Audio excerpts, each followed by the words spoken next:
U.S. And that is one of the reasons that it is of great political awkwardness right now that the latest high-profile cabinet nominee from President Obama is somebody who holds distinctly Akin and Mourdock-esque positions on this particular issue. Today, Andrew Kaczynski at the website BuzzFeed unearthed Defense Secretary nominee Chuck Hagel's record on the issue of abortion from when he was a member of the U.S. Senate.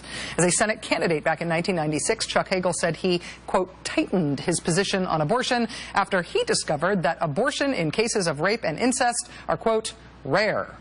Well, it never happened, so therefore we should ban it. Even in the rare cases where a woman gets pregnant as a result of rape, she should be forced by the government to give birth to that child, so says Chuck Hagel. In terms of the exceptions that the law allows for cases involving rape or incest, Chuck Hagel offered this, quote, I don't think those two exceptions are relevant.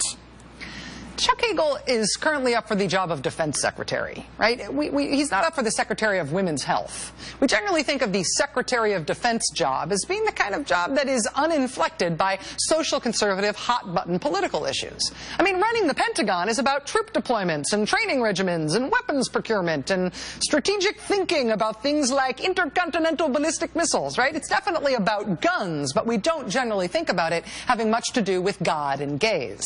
Except it really kind of does. The last two things that President Obama signed into law at the new year were the fiscal cliff thing and the Pentagon bill. And the Pentagon funding bill includes a big new hard-fought provision over whether women who are in the military who are raped can have access to abortion. This is a live policy issue being debated and changed as a matter of policy right now. In the defense bill that was just signed by President Obama, female troops can now receive medical coverage for abortions that are the result of rape. That is a change in policy. That is brand new. Previously, the only abortions that were covered for our military service women were in cases where her life was in danger. Not anymore. And this is a huge deal in the U.S. military because it turns out this is a huge problem in the U.S. military. In 2011, a little more than 2,000 cases of sexual assault were reported by female service members. The actual number, when you include cases that go unreported, is estimated by the Pentagon to be more like 19,000. 19,000 cases of rape and sexual assault in the military every year. And now these women will have access to abortion under their insurance coverage in the military.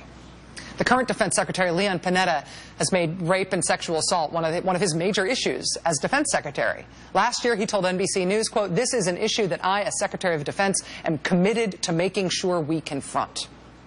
Where does Defense Secretary nominee Chuck Hagel stand on this issue that Leon Panetta thinks is so important? As a senator, Hagel repeatedly voted against amendments to allow servicewomen even to pay for abortion services at military hospitals out of their own pockets.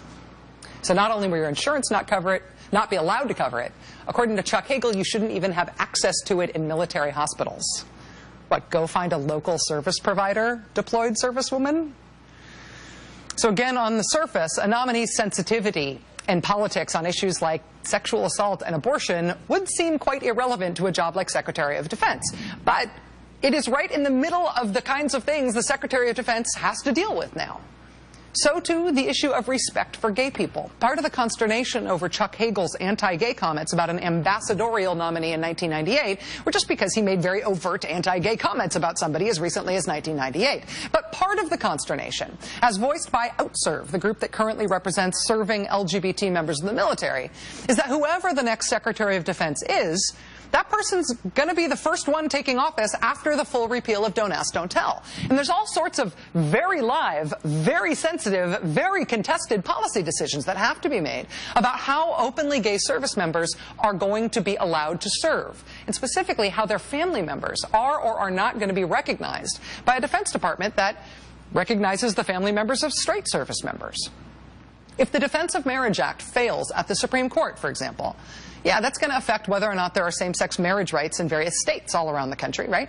But one of the very first things it's going to affect is day-to-day life for members of the military. There's a whole list of very specific things that other family members get in the military that family members of gay service members right now are banned from getting specifically because of the Defense of Marriage Act. So if the Supreme Court strikes down the Defense of Marriage Act that's banning these policies, it may very well be Chuck Hagel deciding the very sensitive issue of whether a gay service member's family gets this kind of equal treatment that he or she would never have had before.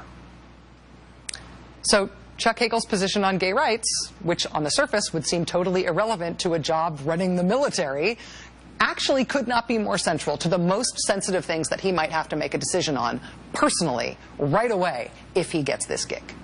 I'm telling you, these confirmation hearings are going to be amazing.